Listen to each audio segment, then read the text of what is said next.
In this video, we'll create a new project in brackets and talk about the common structure of any HTML document.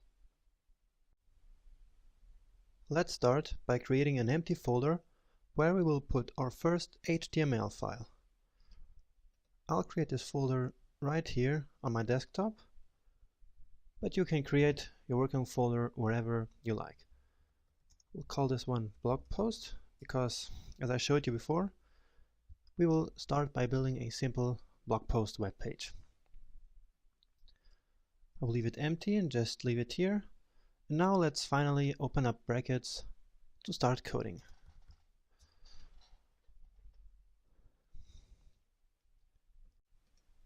Now by clicking on this button here, we can open the folder we just created. So it's this blog post folder right here. Brackets now uses this folder as our project folder, so all files contained in this folder will be part of our project. Now we are able to create an empty file, and for that just hit the File menu and then New, and that's it. Very simple. Now let's save it and give it a name. Just File, Save, and we're going to call it index.html so that the computer recognizes this as an HTML document. Index.html is the standard name for the main HTML file of any project. So as I mentioned before, HTML documents are described by elements.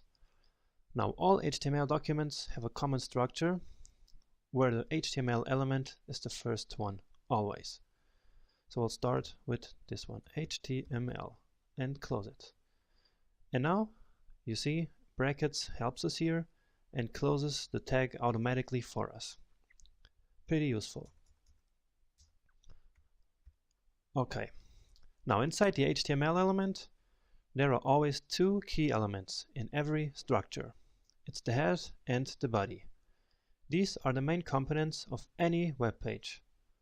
So let's just put them into the HTML element.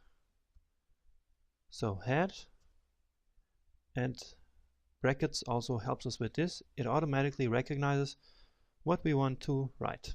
So now I just hit return and close the tag, and like magic the other closing tag appears. So the head, and the same thing for the body tag. And save it. You can also hit Command S or Control S on a Windows machine. The head element can include a title for your website, CSS styles, some information for the browser or for search engines, and more. We will work on all of that later. The body element is where all the visible stuff of your web page goes, like all the content such as text, links, images, lists, and many more elements. So this is the very basic structure of an HTML document.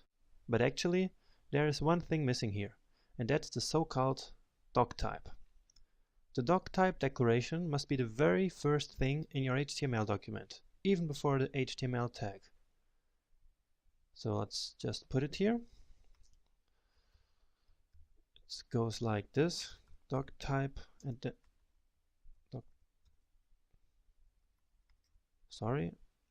doc type then HTML. Alright, this is technically not an HTML element, but an instruction to the browser about what version of HTML the page is written in. So at this declaration, I just told the browser that this file will be in HTML5. And save our document again. And speaking of saving, let's install our very first brackets extension. I will just hit this button here, like I showed you before. And here, clicking on the available tag, and we'll write autosave. This little extension takes care of saving all our files whenever we leave the brackets app, which is very useful. So I already have it installed, but you can just click here on this install button. Alright. Now we know how to create the basic structure of an HTML element. In the next video, we'll finally start to code some visible stuff for our first web page.